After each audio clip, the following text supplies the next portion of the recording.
వి gold trusted gold buyers తాకట్టులో ఉన్న బంగారాన్ని విడిపించి ఈ రోజు ఉన్న మార్కెట్ ధరకే కొనబడును. మరిన్ని వివరాలకు సంప్రదించండి 77107720.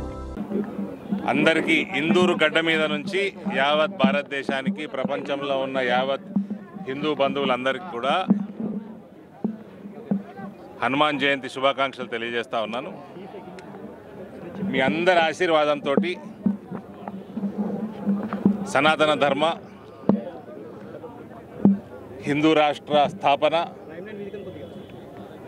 హిందువుల ఐక్యత ఇవన్నీ కూడా బలపడతా ఉన్నాయి భారతదేశంలో మీ అందరి ఆశీర్వాదం. ఇదే రకంగా రామరాజ్య స్థాపన తెలంగాణలో కూడా అతి త్వరలో స్థాపించుకోవాల్సిందిగా కోరుకుంటూ నేను ఇవాళ ఆంజనేయ స్వామిని, బజరంగ బలిని కోరుకోవడం జరిగింది. రాములవారి ఆశీర్వాదంతో, అయోధ్య రాములవారి ఆశీర్వాదంతో, ఆంజనేయ స్వామి ఆశీర్వాదంతో తెలంగాణలో కూడా బలమైన రామరాజ్య స్థాపన చేకూరాలని నా మనస్ఫూర్తిగా ఇందూరు గడ్డ మీద నుంచి కోరుతా ఉన్నాను. గర్వంగా చెప్తా ఉన్నాను, తెలంగాణలో రామరాజ్య స్థాపనకి ఇందూరు గడ్డనే పునాది బలంగా వేస్తా ఉన్నాను. దానికోసం నేను ఇందూరు ప్రజలకి ఎప్పటికీ రుణపడి ఉంటాను, పాదాభివందనం చేస్తాను. నిజామాబాద్ జిల్లాలో హనుమాన్ శోభయాత్ర ప్రారంభమైంది. కంటేశ్వర్ నుండి రాజరాజేంద్ర చౌరస్తా వరకు హనుమాన్ శోభయాత్ర కొనసాగుతుంది. 1500 మంది పోలీసుల బందోబస్తు, ఎక్కడ అవాంఛనీయ సంఘటనలు జరగకుండా పూర్తిగా ఈ శోభయాత్ర ప్రారంభమైంది. అయితే హనుమాన్ షాబు సుమారు 1,00,000 మంది హనుమాన్ షాబులు పాల్గొన్నారు. దీంతో పాటు హనుమాన్ షాబులతో పాటు బీజేపీ శ్రేణులు మనతో మాట్లాడేందుకు నిజామాబాద్ అర్బన్ ఎమ్మెల్యే ధన్పాల్ సూర్యనారాయణ ఇస్తున్నారు. సార్ చెప్పండి, ముఖ్యంగా నిజామాబాద్ జిల్లాలో హనుమాన్ శోభయాత్ర ప్రారంభమైంది. దీనికి అంతటికి సంబంధించి మీరు శోభయాత్రలో పాల్గొన్నారు. ఎలా ఉంది సార్ శోభయాత్ర?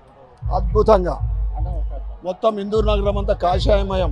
ఏ వీధిలో ఏ గల్లీలో చూసినా కానీ జై శ్రీరామ్ నినాదం. ఎక్కడ ఏ ఆలయాలు, ప్రతి గల్లీలో హనుమాన్ ఆలయాలు ఉంటాయి. ముఖ్యంగా ప్రతి ఆలయంలో అన్నదానం. ఇటువంటి ఇంత గొప్ప సంస్కృతి, ఇటువంటి సనాతన ధర్మం కేవలం హిందూ ధర్మంలోనే ఉంటుంది. ప్రపంచంలోనే అతి పురాతన సనాతన ధర్మం హిందూ ధర్మం. దానికి ఉదాహరణే ఈరోజు ఈ యాత్ర. తెలంగాణలో అతిపెద్ద ధార్మిక ఈ యాత్ర అని చెప్పచ్చు.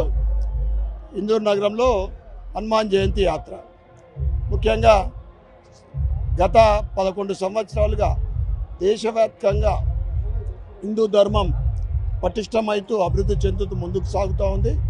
దానికి నిదర్శనమే అయోధ్యలో రామాలయ నిర్మాణం కానీ, ఆ తర్వాత కుంభమేళాలో సుమారు 65 కోట్ల జనాభాలు స్నానం చేసి ఎటువంటి ఇబ్బంది కాకుండా కుంభమేళ స్నానం చేసినట్టే మన ధర్మంలో ఉన్న గొప్పతనం అది.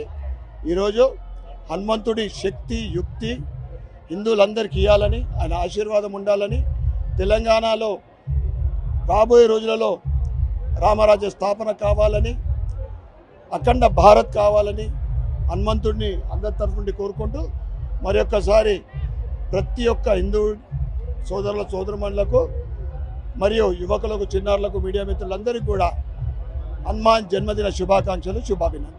చెప్పండి, నిజామాబాద్ నగరంలో హనుమాన్ శోభయాత్ర ఎన్ని సంవత్సరాల నుంచి కొనసాగుతుంది? ఈ 5 కిలోమీటర్ల పొడవు సాగే ఈ శోభయాత్రలో 1,00,000 మందికి పైగా సుమారు హనుమాన్ సాములు పాల్గొన్నారు. పెద్ద ఎత్తున ఏకమొత్తంలో ఎక్కడ కూడా ర్యాలీ లేకుండా ఒకే ఒక ర్యాలీ, పెద్ద ర్యాలీ ఉండాలి హిందూ నగరంలో అంటే 10 సంవత్సరాల క్రితం ప్రారంభమైంది ఈ ర్యాలీ. అప్పుడు సుమారు 10,000 మందితోటి ప్రారంభమైన ఈ ర్యాలీ ఈరోజు మధ్యన గాంధీ చౌక్ వెళ్ళే వరకు 1,00,000 మంది దీంట్లో పాల్గొనడం జరుగుతుంది. ముగింపు కార్యక్రమము రాజరాజేంద్ర చౌరస్తాలో శివాజీ చౌక్లో జరుగుతుంది. భక్తులందరూ కూడా అక్కడికి రావాల్సిందిగా కోరుతా ఉన్నాం. దానికి చూసుకోసం నిజామాబాద్ నగరంలో గత 11 సంవత్సరాలుగా హనుమాన్ శోభయాత్ర ఘనంగా సాగుతుంది. 1,00,000 మందికి పైగా హనుమాన్ సాములు ఈ యాత్రలో పాల్గొంటారు. ఈ చివరి ముగిసేసరికి ఏదైతే శివాజీ చౌక్, రాజరేంద్ర చౌరస్తా వద్ద వరకు వచ్చేసరికి పూర్తిగా అక్కడ 1,00,000 మందికి పైగా హనుమాన్ సాములు ఉంటారు.